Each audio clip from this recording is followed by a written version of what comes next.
Welcome along to South Today's Sport. Early this week, the Southern Steel confirmed their final signing for the 2013 squad. Janelle Fowler, the Jamaican international, was on display, of course, at the Fast 5 tournament in Auckland, which New Zealand won, all with the help of Natalie Avellino, who was on the coaching panel and also, of course, assistant coach of the Steel. Good evening, Natalie. Hi, Tom. Well, let's talk about that tournament. Big success for New Zealand. Was it a success, do you think, for netball in general?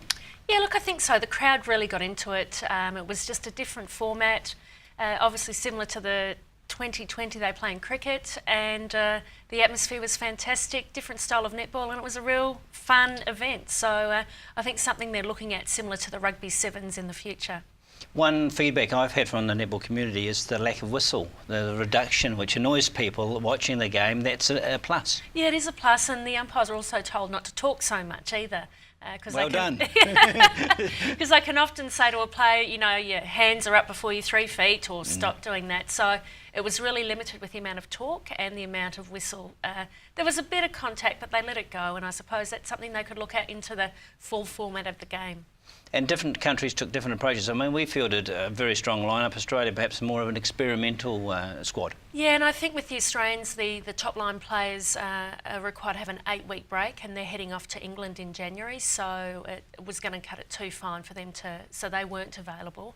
And yeah, they were pretty inexperienced. A lot of those girls are under 21s or have played some ANZ. Very experienced, played very conservative, was very frustrating to watch. They didn't really have a 3-point shooter. They only had 1 goal attack and 2 big girls at goal shooter. And they, I think, only put up 3 long shots, what they called the super shots, in that whole tournament. And when you looked at the other teams, there were some real huge 3-pointers being scored. And like all of these shortened formats for other sports, it brings the lesser countries closer, doesn't it? Like Malawi winning games, for instance. They, I don't know, they won any sport. Malawi was so excited. They beat Australia and they beat England. You know, that's huge for them. Well done. Huge scalps. And they were just so excited doing cartwheels and handstands and praying.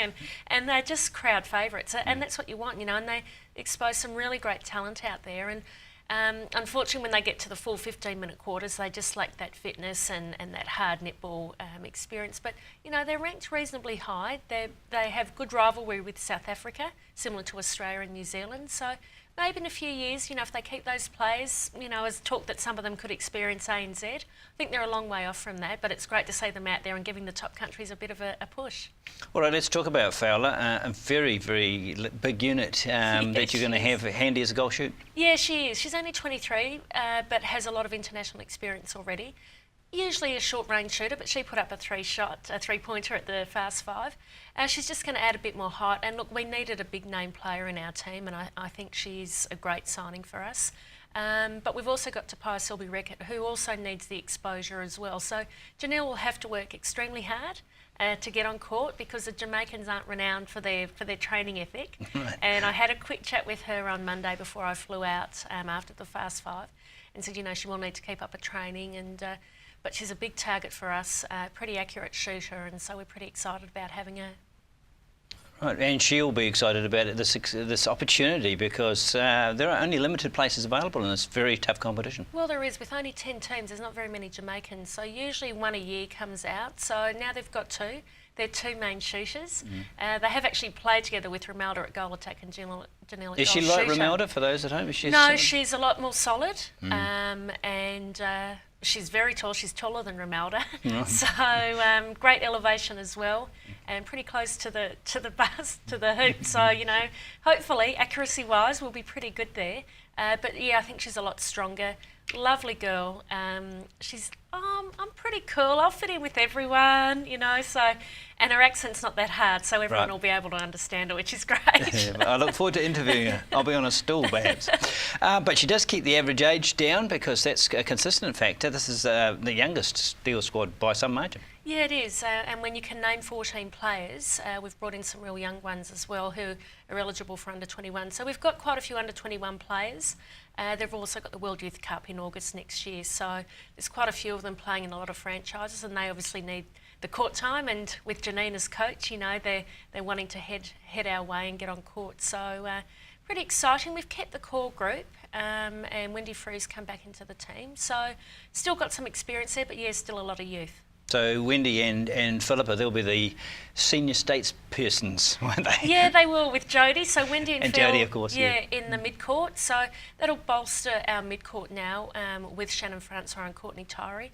We struggled when we lost Courtney through injury this season. So having those four just gives us real good flexibility. When we played Philippa at centre, we lost a little bit at wing defence. If we played her at wing defence, we lost a little bit at centre. So we've got real good flexibility there and, real tough, nuggety players.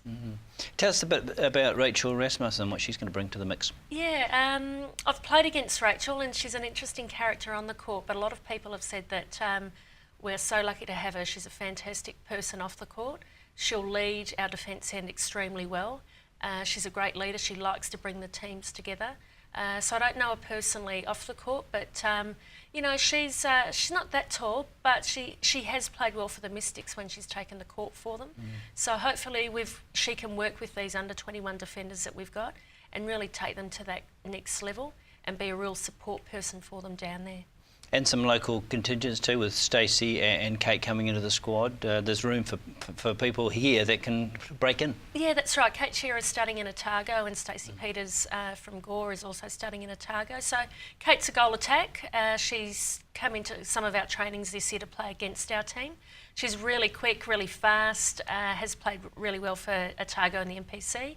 And Stacey's just a hard-working, nuggety wing defence. So she's had a lot of injuries, so I'm hoping that she can get through this next season injury-free, and she'll be really pushing for a New Zealand under-21 spot for the World Youth Cup next year. When you lose a player like Donna of her stature, I suppose there's pluses and minuses. There was a lot of reliability on her last year. I think there's no denying that. Yeah. Got us out of a few scrapes. But this means everyone else has to step up, doesn't it? Yeah, it does. And Jodie and Donna played together for the first time this season. It would have been great to build on that connection that they made this year. But now it gives Tapao Selby-Rickett an opportunity to really stand up. And we used her occasionally throughout the season, but now's her chance to really show what she's capable of. And now with Janelle coming in, she's going to be our go-to girl. So Jodie will need to step up at goal attack. Tapao has been out there a little bit at goal attack. She's not, your most mobile shooter. But if we were to have her and Janelle in that shooting circle, it's a pretty tall timber shooting circle. So, we've got some flexibility there. We've got some height. And, that's the way that netball seems to be going at the moment. So Janelle's the tallest in the competition. And there's not very many defenders that can get close to Romelda, so they won't get close to Janelle. No, let's hope not. All right, just finally about the coaching experience you enjoyed as part of this wider coaching group that they're developing with New Zealand Netball. Yeah, every franchise coach or assistant coach had the opportunity to be involved with the quad series, both in Australia, New Zealand, or the Fast Five, and so an opportunity came up for me with the Fast Five, so really enjoyed working with Y. While there was still the serious side, there was still a lot of fun. And, for Y and the girls, they've been pretty intense for the last month with the quad series. So it was a nice environment to be involved with. And while it was a shorter version of the game, you still learnt a little bit as well. But just being involved with the Ferns and being involved with Y, she's such a astute coach that it was just great to be part of. So, do you feel you got to make a contribution as well, because that's an important part of it? Yeah, I was. We were really surprised. Debbie Fuller, the Mystics coach from this year, she was also the assistant. So I had 5 players to work with, and Debbie had 5 players to work with. So we gave them feedback, worked out what their goals would be together for each game. So we had a real contribution, and Y was fine with that. Just would ask what their input was, and it was really supportive. So I didn't think I'd have so much involvement, so it was great. And in a success. Well done to you and the squad. Absolutely, it was excellent. Great. All right, we'll talk to you throughout the Steel season. Thank you very much indeed. indeed. That's the South Today tonight. See you tomorrow.